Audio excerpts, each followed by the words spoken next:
कुरु सभा का भव्य दरबार सजा हुआ था। महाराज धृतराष्ट्र अपने सिंहासन पर विराजमान थे। दुर्योधन, दुशासन, शकुनी और अन्य कौरव सेनापति अपने अपने स्थान पर बैठे थे। पांडव भी सभा में उपस्थित थे, लेकिन आज की सभा में एक विशेष अतिथि थे और जिनका नाम था योगेश्वर श्री कृष्ण। आइए मेरे सभी मित्रों, आपका मेरे YouTube चैनल में स्वागत है। आज मैं आपको एक ऐसी स्टोरी बताऊंगा जिसमें भगवान कृष्ण का अपमान किया जाता है और शिशुपाल 100 गालियां देता है। श्री कृष्ण की वाणी जैसे ही सभा में गूंजी, संपूर्ण वातावरण में गूंज उठी। वे धर्म की स्थापना के लिए पांडवों को न्याय दिलाने आए थे, परंतु दुर्योधन और कर्ण अहंकार में चूर थे। दुर्योधन ने श्री कृष्ण की बातें सुनकर क्रोधित होकर कहा, हे केशव, आप यहाँ आकर हमें धर्म का उपदेश देने आए हैं। यह हमारा राज्य है, हम इसे किसी को नहीं देंगे, और यदि आप हमें धमकाने आए हैं तो यह मत भूलिए कि यह सभा कौरवों की है, यहाँ आपकी कोई नहीं सुनेगा। इतना सुनते ही शिशुपाल भी वहाँ बैठा हुआ था। शिशुपाल ने भगवान कृष्ण को 100 गालियाँ दी और गालियों की सीमा पार कर दी। इस कृत्य को देखकर भगवान बहुत क्रोधित हुए और उन्होंने अपना सुदर्शन प्रकट किया और शिशुपाल का वध कर दिया। शकुनी ने दुर्योधन के कान में फुसफुसाते हुए कहा, मधुसूदन को अपमानित करो, ये सब इस सभा में लज्जित होंगे, तब हमें युद्ध में कोई भी भय नहीं रहेगा। दुर्योधन ने हंसते हुए कहा, हे कृष्ण, आप कौन होते हैं हमें ज्ञान देने वाले? आप तो बस एक ग्वाले हैं, एक साधारण यादव जो पशु चराते थे। आप न तो क्षत्रिय हैं, न ही किसी सिंहासन के अधिकारी। आप युद्ध नहीं कर सकते, केवल बातें बना सकते हैं। सभा में सन्नाटा छा गया। श्री कृष्ण मंद मंद मुस्कुराए। वे जानते थे कि यह संसार सत्य को जानता है, परंतु अज्ञान के अंधकार में कुछ लोग सत्य का अपमान करते ही हैं। किंतु उसी सभा में एक ऐसा व्यक्ति बैठा था जो यह अपमान सहन नहीं कर सकता था, और उसका नाम था कर्ण, यानी महारथी कर्ण। कर्ण ने जैसे ही दुर्योधन के शब्द सुने, उसका रक्त खौल उठा। उसने आव देखा न ताव अपने विशाल धनुष को उठाया और सभा के बीच आकर गरज कर बोला, बस अब और नहीं। दुर्योधन, तुमने मेरी मित्रता का ऋण सिर पर उठाया है, इसलिए मैं अब तक शांत था, लेकिन श्री कृष्ण का अपमान मैं सहन नहीं कर सकता। क्या तुम भूल गए कि यही श्री कृष्ण तुम्हारे कुल के आदि गुरु हैं? यही वासुदेव देवताओं के भी अधिपति हैं। तुमने जिनका अपमान किया है वे साक्षात नारायण हैं। सभा में हड़कंप मच गया। दुर्योधन और शकुनी भौचक्के रह गए। भीष्म पितामह, द्रोणाचार्य और कृपाचार्य ने कर्ण को रोका, लेकिन कर्ण की आंखों में एक अलग ही ज्वाला जल रही थी। श्री कृष्ण का अपमान करने वालों को मैं अपने बाणों से दंडित करूंगा, चाहे वह कोई भी हो। श्री कृष्ण ने कर्ण को शांत करने के लिए मुस्कुराकर कहा, हे कर्ण, तुम शांत हो जाओ, ये मेरा कुछ नहीं कर सकते। कर्ण, तुम्हारा हृदय विशाल है, लेकिन धैर्य ही वीरता का असली प्रमाण है। क्या तुम मेरी परीक्षा ले रहे हो? कर्ण तुरंत नतमस्तक हो गए। उन्होंने भगवान के चरणों में बारंबार प्रणाम किया और झुककर कहा, हे माधव, मैं अधर्मी मित्र का साथ दे सकता हूँ, लेकिन आपका अपमान नहीं सह सकता। सभा के सभी लोग यह देख आश्चर्यचकित थे कि दुर्योधन, जो अभी तक कर्ण को अपनी ढाल समझता था, अब उसे संदेह की दृष्टि से देखने लगा। श्री कृष्ण ने सभा को संबोधित करते हुए कहा कि धर्म का समय निश्चित होता है और अधर्म का अंत होगा, और जो मेरे साथ होगा वही विजयी होगा। इतना कहकर श्री कृष्ण उठे और सभा छोड़कर चले गए। कर्ण की आंखें नम थीं। वह जानते थे कि उनका भविष्य क्या होगा।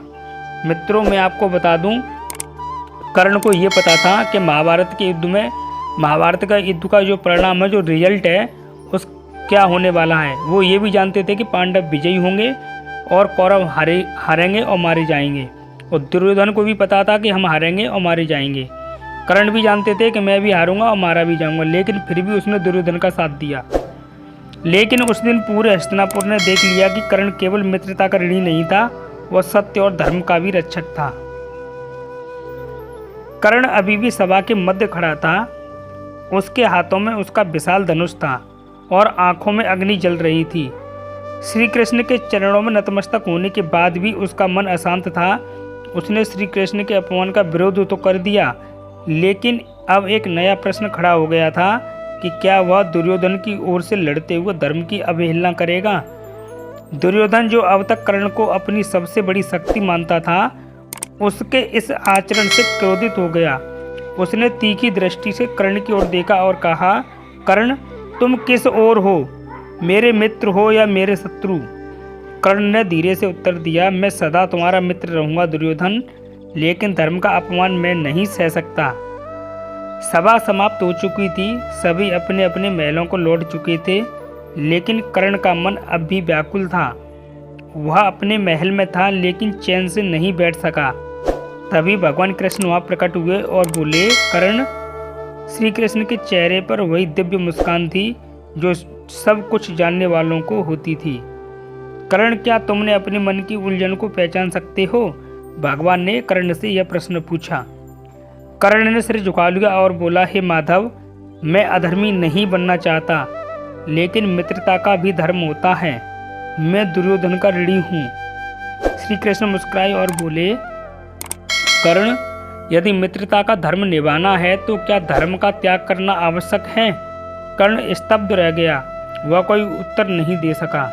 सुनो कर्ण, समय आएगा जब एक महाभारत का युद्ध होगा और तुम अपने प्रियजनों के विरुद्ध खड़े होगे, लेकिन याद रखना, धर्म का पक्ष ही विजयी होगा। तुम्हारी वीरता अमर रहेगी।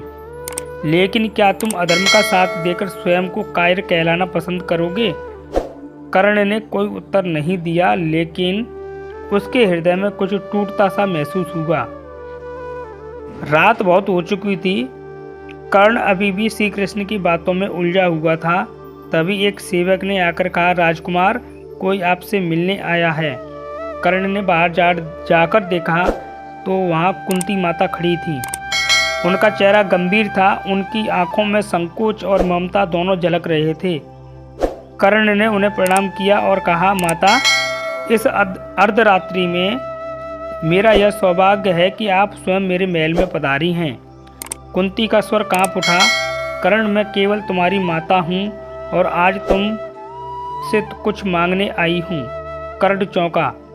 उसने हमेशा यह सुना था कि वह राधा का पुत्र था, लेकिन आज कुंती स्वयं उसे अपना पुत्र कह रही थी। क्या कह रही है कुंती? कुंती ने एक लंबी सांस ली और सारा रहस्य उजागर कर दिया कि तुम मेरे पुत्र हो कर्ण। तुम पांडवों के बड़े भाई हो।